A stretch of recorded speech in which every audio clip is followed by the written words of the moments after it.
Hey Honey Bunches, thanks for clicking on the vid. I'm Phoebe, if you're new, welcome. We do food stuff here, it's fun. As the title suggests, I'm doing another cookbook review, this time of the Mildreds vegan cookbook. I think it's from a couple of years back, 2018. If you're not from the UK, or London especially, and wondering who Mildreds they are a couple of restaurants in London. I think there's only two, could be wrong though.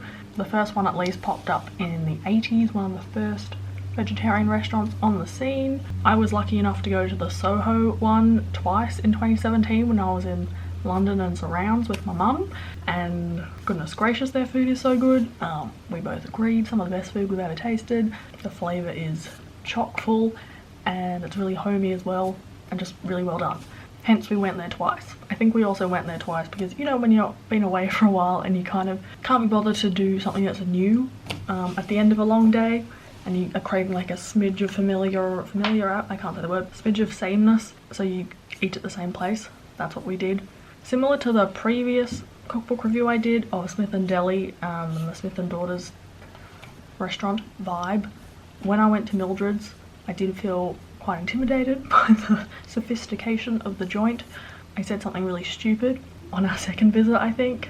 The super cool waitress was showing us to our table and she said, "Any allergies?" And not thinking, not putting a filter on my thoughts, I said, "No, I'm just vegan." And she said, "That's not an allergy." And I'm like, yeah, I know, why did I say that? And died inside. I guess maybe at that point I was also potentially in the I'm vegan and it's so amazing phase, as opposed to just the I'm vegan, it's chill, it's not a big deal, I eat plants, whatever, phase, which I am in now. Yeah, and so a year after that, Karma came and bit me on the butt and gave me a gluten allergy. Oh, so fun. Anyway, story time over. I got lucky and found this cookbook at the library. I've made 9 recipes from it. I kind of made the bigger things, the more challenging things, the ones with the longer methods, at least a couple of recipes in that ilk, including 2 recipes which appeared on Christmas Day, our Christmas table. The first recipes I made, I was like gung-ho, wanting them to be amazing, going all the way.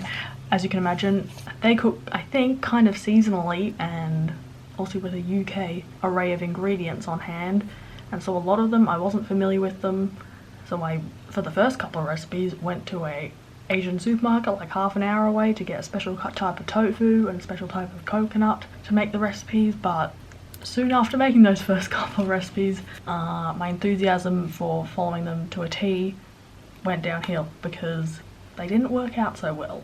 Flavour wise, yeah, good, but texture wise, So the later recipes I made were more just like doing it as best I could but not stressing about the ingredients as much, because they weren't necessarily always available to me, being on the other side of the world in Melbourne here.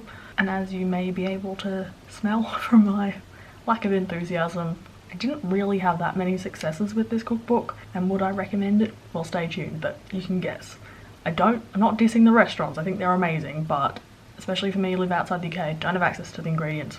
It didn't serve up delish nosh, it just served up a lot of quantities of stuff that didn't taste that amazing and just had to be eaten up because more often than not they cost a lot to make as well. I don't know that I picked the best things to make, but then I was just trying my best, and in the beginning they were the things that jumped out at me to make that looked amazing, so I'm not going to blame this on my past self.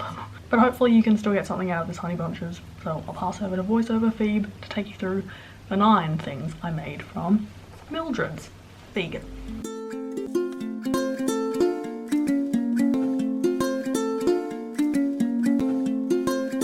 Hey Honey Bunches, so on Christmas Day I was making this terrine. I know I talked about this and then maybe you were like, what did you make on Christmas Day? Well, I didn't really shout about it from the heavens because it wasn't that great, spoiler alert, but the terrine had like water chestnuts, caramelized onion, butternut squash. The ingredients list of this was a bit funky because it's just like 1 butternut squash, which, especially for the outer layer, which was a special kind of Chinese style firm tofu, which I went to a special supermarket to get, as I said, and then the rest of the pumpkin that wasn't in the filling, it was kind of like, well, this is really wet, and I just picked an average style butternut squash, but I should have seen from the beginning that it wasn't going to work because this tofu outer layer was really wet. I did manage to tip it out of the pan with a bit of a bit of it stuck on the corners, as you can see. It looks like a sturdy unit there, but honestly that babe's just holding it together by not much. There was just a lot of pumpkin and water chestnuts, and there wasn't enough flavour in the middle of it, honestly, for me. I won't be making it again.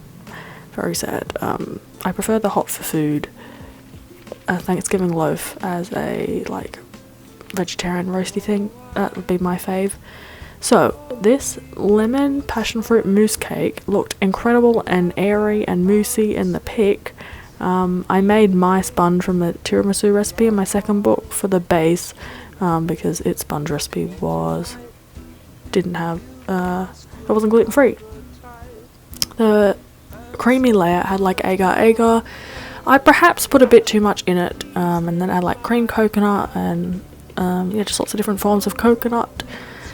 And it was already setting by the time I was pouring it, and look, I had thumbs up there, but honestly this was more like a cheesecake, like a cashew cheesecake, even though I don't think it had cashews in it, I can't remember. But it was very firm, and because I had my heart set on like a moussey consistency, I was really disappointed. The rest of the fam liked it because they were like, well, it tastes good, it's a cheesecake thing. I'm like, it's not meant to be that, I wanted moussiness. Anyway, these were quite nice. These were up there. They were like a black rice sushi situation with an avocado cream, like edamame peas, coriander, sesame, lemongrass, chili mixture. And you didn't have to do much to the rice.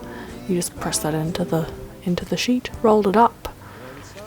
My nori rolling skills aren't amazing, but these were good, and with some ginger on top, it felt very Soho-ish, helpful. It was great, but a bit fiddly to make on the reg.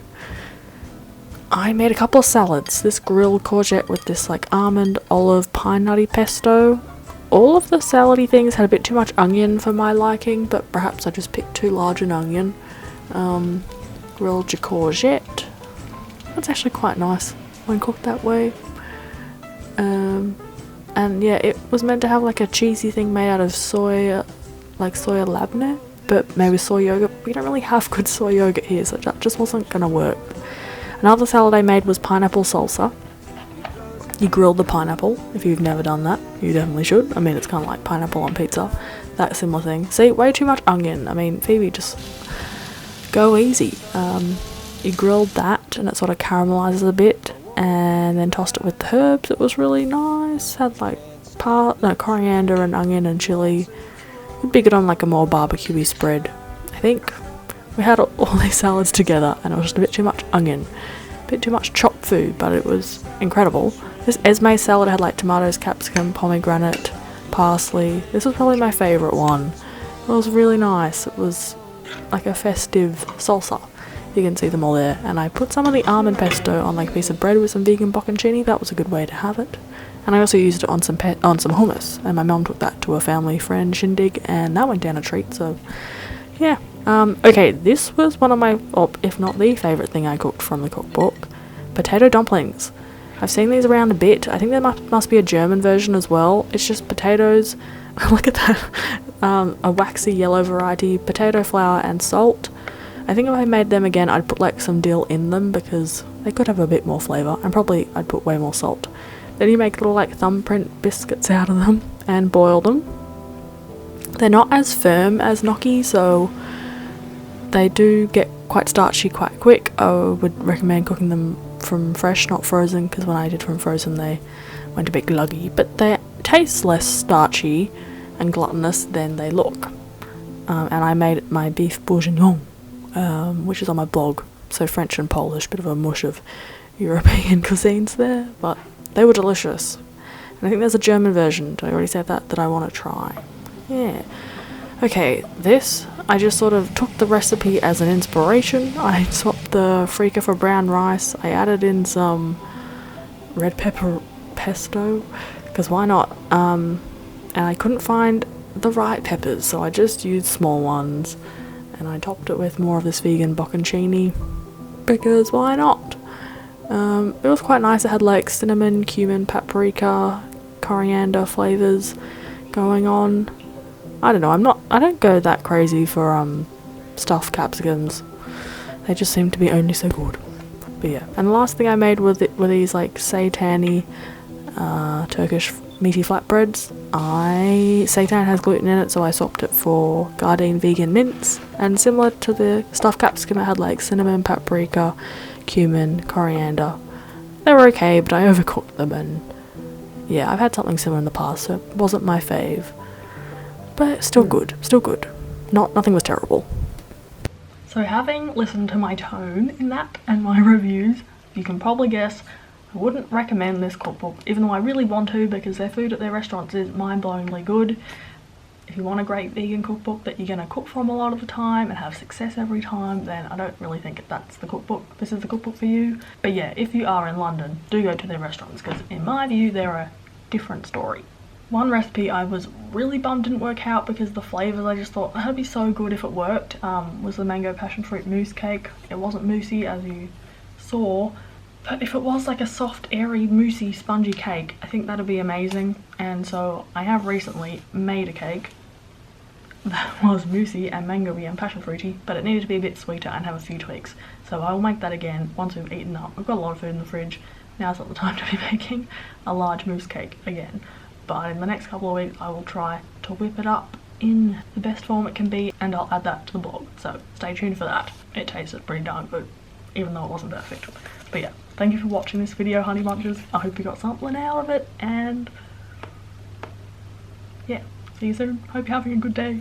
Bye.